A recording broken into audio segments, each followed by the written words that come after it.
పెద్దయ్యాక నేను ప్రజాసేవ చేస్తా అని 8వ తరగతి చదువుతున్న ఒక విద్యార్థి అంటే ఆ ఆలోచన ఒక ప్రస్థానానికి నాంది. బాల్యంలోనే ప్రజాసేవను తన జీవిత లక్ష్యంగా చెప్పిన ఆ విద్యార్థి వైఎస్ రాజశేఖర రెడ్డి.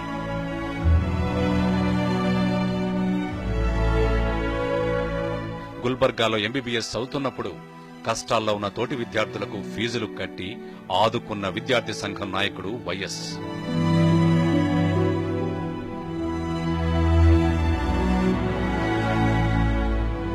ఆ క్రమంలోని పేదలకు భారమై దూరమైపోతున్న చదువుల గురించి ఆలోచించాడు.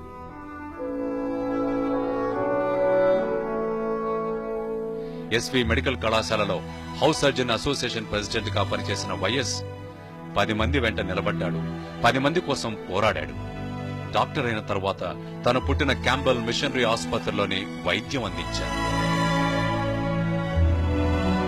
వైఎస్ రాజశేఖర రెడ్డిలో ఉన్న సేవాగుణం, నాయకత్వ పటిమ తనతో పాటు ఎదుగుతూనే వచ్చాయి.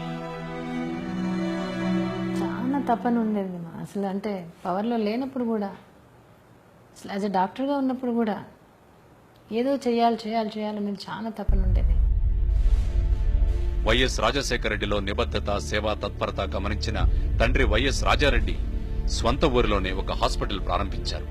వైద్యం పేరుతో దోపిడీ జరుగుతున్న రోజుల్లో రూపాయికి వైద్యాన్ని అందించిన ప్రాణదాతగా ఎంతో మంది నిరుపేదల దీవెనలు అందుకున్నారు వైఎస్. డాక్టరుగా మనుషులకు వచ్చిన రోగాన్ని నయం చేయొచ్చు, మరి సమాజానికి పట్టిన రుగ్మతల్ని ఎలా నయం చేయాలి? ఇదే ప్రశ్న వైఎస్ ను రాజకీయాల వైపు నడిపించింది. ఇదే ప్రశ్న 1975లో వైఎస్ రాజకీయ రంగ ప్రవేశానికి దారితీసింది.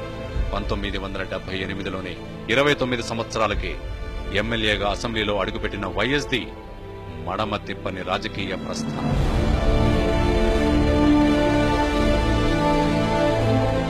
ఆరు సార్లు ఎమ్మెల్యే, 4 సార్లు ఎంపీ, 2 సార్లు పీసీసీ ప్రెసిడెంట్.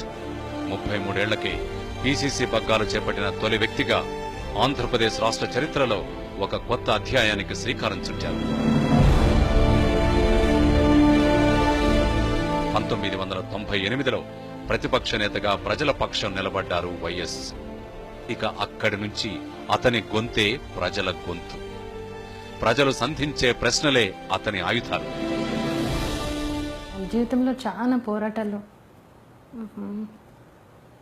78లో ఎమ్మెల్యే అయితే 2004 వరకు చాలా పోరాటం చేశారు.